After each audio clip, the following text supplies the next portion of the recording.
جس نے خاص صحابہ کرام میں سے بوجوہ آپ کی خلافت کو تسلیم نہیں کیا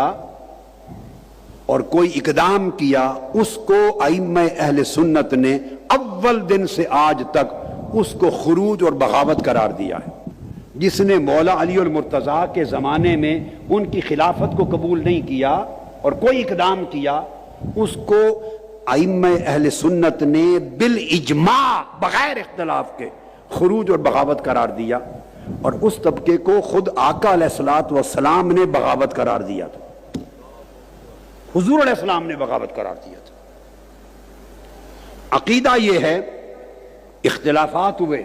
مگر کسی مسلمان کو اہل سنت عقیدے میں یہ حق نہیں کہ وہ صحابہ کرام میں سے کسی پر زبان تان دراز کرے۔ دو چیزیں ذہن میں رکھ لیں، خاص طور پہ جو مشاجرہ ہے وہ جنگ صفین کا زیادہ معروف ہے، جو اس وقت میں گفتگو میں لوں گا۔ جو ایک طرف مولا علی شیر خدا ہیں اور وہ خلیفہ راشد ہیں، دوسری طرف ایک طبقہ ہے جس میں کچھ صحابہ بھی تھے اور باقی تابعین اور غیر صحابہ بھی تھے جنہوں نے خروج کیا آپ کی خلافت کے خلاف۔ ان کے سربراہ یا ان کو لیڈ کرنے والے حضرت امیر معاویہ رضی اللہ تعالی عنہ ہیں، وہ بھی صحابی ہیں۔ اب سن لیں، حضرت امیر معاویہ رضی اللہ تعالی عنہ کہہ رہا ہوں، صحابی ہیں۔ اہل سنت کا 1300 سال میں یہ عقیدہ رہا ہے کہ وہ حق اور خطا کا امتیاز کرتے رہے، صحیح اور غلط کا امتیاز کرتے رہے، مگر صحابی میں سے کسی کی شان میں زبان تان دراز نہیں کی۔ نہ لان کرنا جائز ہے، نہ تان کرنا جائز ہے، نہ سب و شتم کسی پر جائز ہے، نہ کسی کی تکفیر و تفسیق جائز ہے۔ کسی کو کافر کہنا جائز نہیں، فاسق کہنا جائز نہیں، کسی کو ملعون کہنا جائز نہیں، تان کرنا جائز نہیں، سب و شتم گالی دینا جائز نہیں۔ کف لسان کا حکم ہے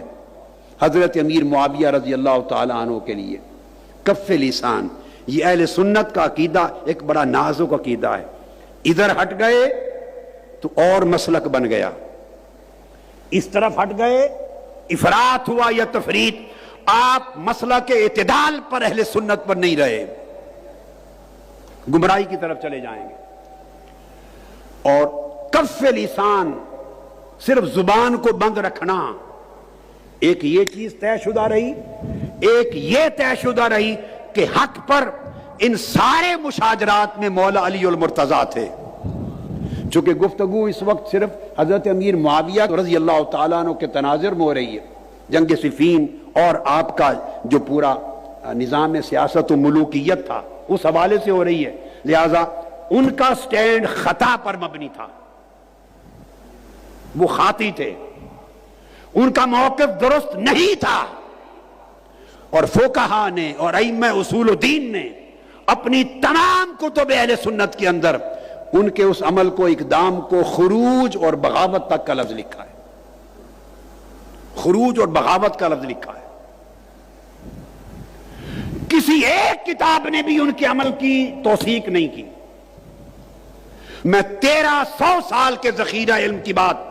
سند اور دلیل اور حجت کے ساتھ کر رہا ہوں۔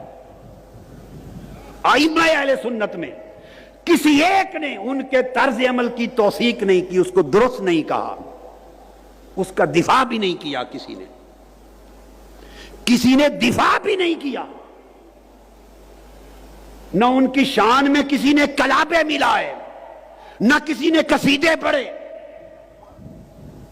نہ ان کے لیے جلسے جلوس کیے، نہ ان کی شان میں ترانے بلند کیے، نہ ان کے جھنڈے اٹھائے، نہیں۔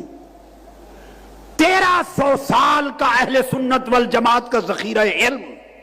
متفقہ، جس پر اختلاف نہیں ہے، میں ذمہ داری سے کہہ رہا ہوں، کتابیں پڑھیں، کھنگالیں کتب کو، علم کے سمندر میں غوطہ زنی کریں، آپ کو پتا چلے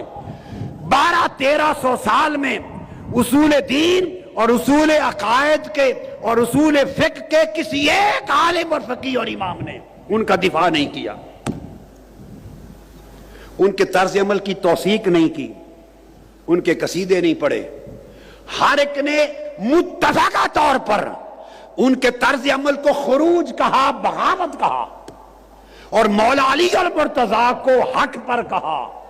والحق کان بید علی، ہر ایک نے لکھا، مگر ساتھ کہا خبردار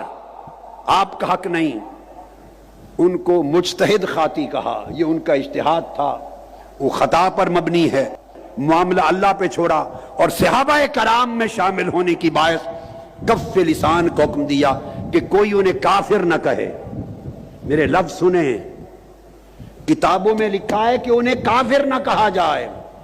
انہیں فاسق نہ کہا جائے، تکفیر نہ کرے، منع ہے، حرام ہے، تفسیق نہ کرے، منع ہے، لعن و طعن نہ کرے، لعنت نہ بھیجے، منع ہے، حرام ہے، سب و شتم نہ کریں، گالی گلوچ نہ کریں، حرام ہے۔ 1300 سال سے ائمہ دین تو یہ کہہ کر دفاع کرتے رہے ہیں کہ لعن طعن نہ کریں، سب و شتم نہ کریں، ان کو کافر و فاسق نہ کریں، زبان بند رکھیں۔ یہ عقیدہ کہاں سے نکل آیا؟ لوگ زبان بند کرواتے رہے 1300 سال تک ائمہ، اور آج یہ عقیدہ کہاں سے آیا کہ آپ ان کے جھنڈے اٹھا لیں اور ان کے نعرے لگائیں، اور مسجد بجائے مسجد علی رکھنے کے ان کے نام پہ رکھے، اور ان کی شانوں پر ترانے اور قصیدے گائیں، اور ان کے جلسے کریں، اور ان کے عرس منائیں، اور یوم میلاد منائیں۔ خدا کے لیے مجھے بتا دو، 1300 سال میں یہ عقیدہ میں نے اپنی زندگی میں نہیں دیکھا۔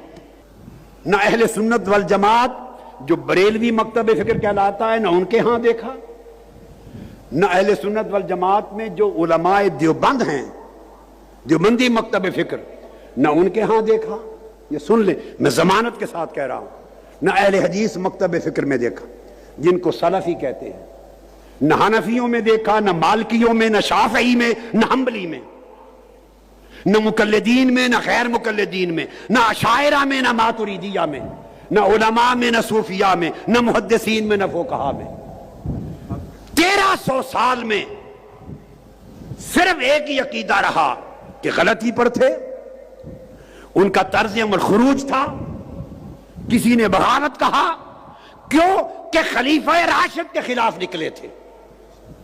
صرف اتنی بات۔ مگر چونکہ عمل سخت ہے، ساتھ کہہ دیا خبردار، لعن طعن نہیں کر سکتے، سب و شتم نہیں کر سکتے،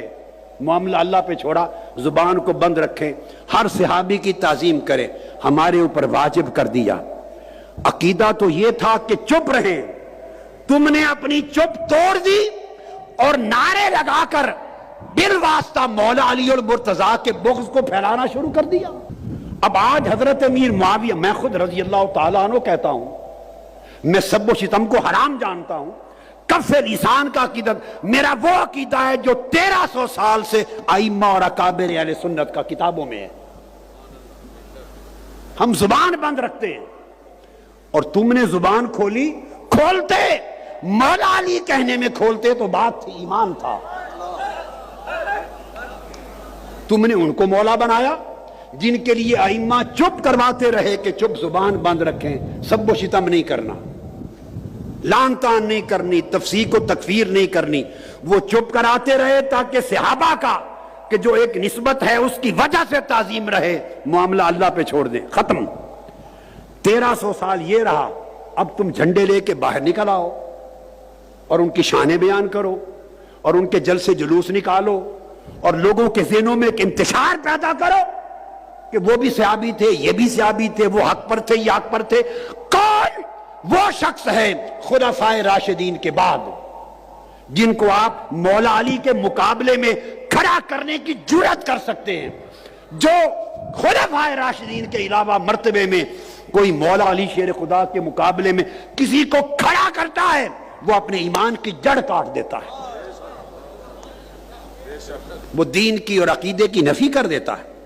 صحابہ کرام کے بارے میں نے چونکہ بیان کر دیا، یہ حکم آقا علیہ السلام کی حدیث ہیں، حتیٰ کہ جو صحابہ کرام پر لعن طعن کرے، آقا نے فرمایا گالی دے، اس پر اللہ کی لعنت۔ یہ عمومی حکم کی وجہ سے چپ رہے اہل سنت، اور ہیں اور رہیں گے۔